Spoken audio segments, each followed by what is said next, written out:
This tale is not about great World War II bomber missions over Germany. This is about American generals adopting a new military theory and sticking with it long after it failed. This is not a popular topic, so is rarely discussed. The U.S. Army Air Force lost 5,548 heavy bombers during the war and over 50,000 airmen over Europe. The United States 8th Air Force in England lost more men than the United States Marine Corps in the Pacific Theater. The Bomber Mafia were a close-knit group of American military officers who believed that long-range heavy bomber aircraft in large numbers could win a war alone by devastating and demoralizing the enemy. The derogatory term Bomber Mafia was used before and after World War II by those in the military who did not share their belief that heavy bombers should be the top priority in planning and funding. The Bomber Mafia succeeded in their goal to have extensive bomber fleets in the U.S. military, but they failed to demonstrate precision bombing from high altitude during World War II. This required bombers to fly straight and steady while under attack by enemy guns and fighter aircraft. Bombardiers had difficulty finding targets through clouds and smoke, especially when the Germans employed camouflage and decoys. In addition, winds were unpredictable and pushed aircraft and bombs, while enemy fire caused confusion. As a result, precision bomb hits were rare. Some American generals thought that small fighter aircraft would be more effective with low-level attacks. They were far more maneuverable, thus harder to hit, and pilots could see and hit enemy targets far more accurately. Losing a fighter pilot was much less than a huge expensive bomber with 10 crewmen. Most were gunners to fend off attacking enemy fighters, which is why the B-17 was called the Flying Fortress. The Bomber Mafia blocked attempts to develop long-range fighters that would compete for resources. Aircraft manufacturers understood that they should not propose fighters with larger fuel tanks or even simple drop tanks for extended range.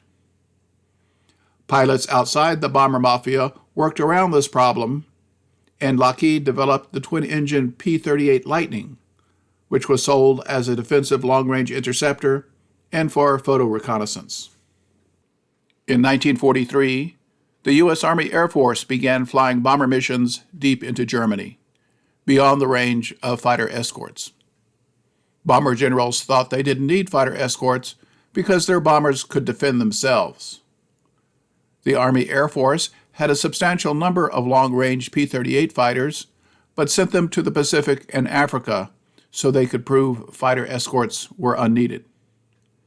This was a disaster as bombers were slaughtered. See the article Black Week for details, linked in the description. One of the worst disasters was the Schweinfurt Regensburg mission on August 17, 1943. This was an ambitious plan to cripple the German aircraft industry by stopping production of ball bearings needed for new German fighters. American intelligence did not know the Germans had several more ball bearing production facilities that had overproduced, so the Germans had an excess supply. This unneeded mission included 376 heavy bombers that flew well beyond the range of fighter escorts. 60 bombers were lost over Germany, while 58 returned with damage deemed beyond repair. The U.S. Army Air Force propaganda machine put out a glorious film to justify this disaster that I linked in the description. Here is a clip.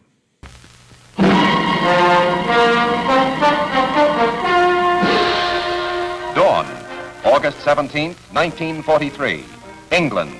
On the first anniversary of their operations against Fortress Europe, the 8th Bomber Command prepared 376 B-17s for the two most critical targets on their list, the ball-bearing plants at Schweinfurt, and the Messerschmitt aircraft factory at Regensburg, both deep in Germany. The anniversary battles lost us more men and aircraft in a single day than the 8th Bomber Command had lost in our first 6 months of operations over Europe. We who carried the war 500 miles to the enemy's industrial heart knew better than anyone how expensive it was. We had lost 60 bombers and their crews.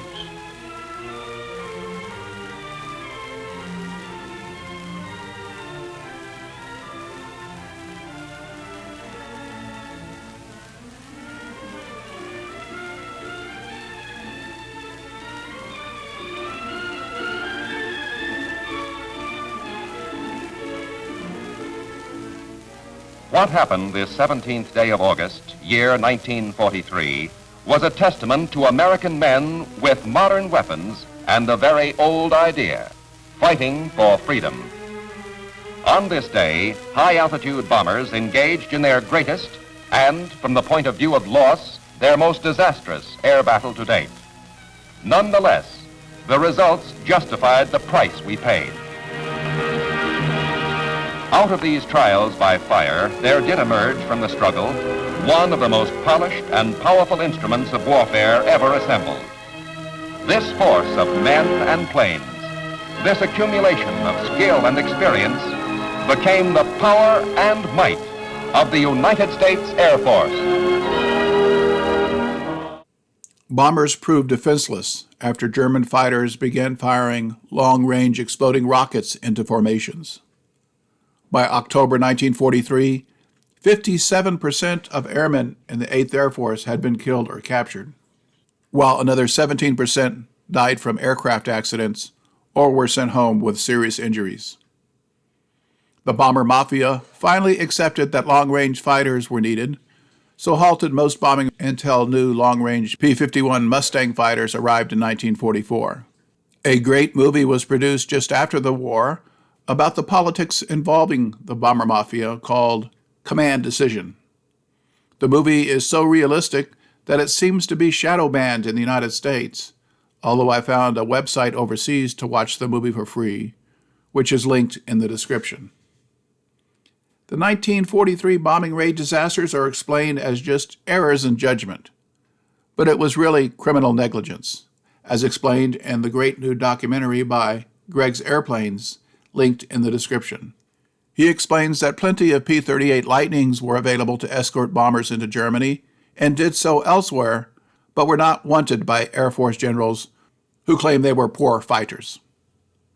They had P-47 Thunderbolts, and a large drop tank had been developed to allow long-range missions, but Army Air Corps generals had refused to buy them until losses during the summer of 1943 proved they were needed. The bomber Mafia generals wanted to prove that fighter escorts were not needed, but couldn't demonstrate this if protected by P-38s and P-47s with drop tanks. These aircraft finally escorted bombers on long missions in late 1943 after some bomber generals were replaced, but bomber missions remained bloody. Several movies have been made about heroic bomb crews in World War II, but all ignore this controversy. Precision bombing failed, so bomber generals ordered the use of incendiary bombs to burn up entire cities. Would long-range bombing raids by hundreds of low-flying fighters been more effective? Should the 8th Air Force have focused on attacking German military targets in France? Should much of the Army Air Force manpower and resources have been redirected to more ground combat units?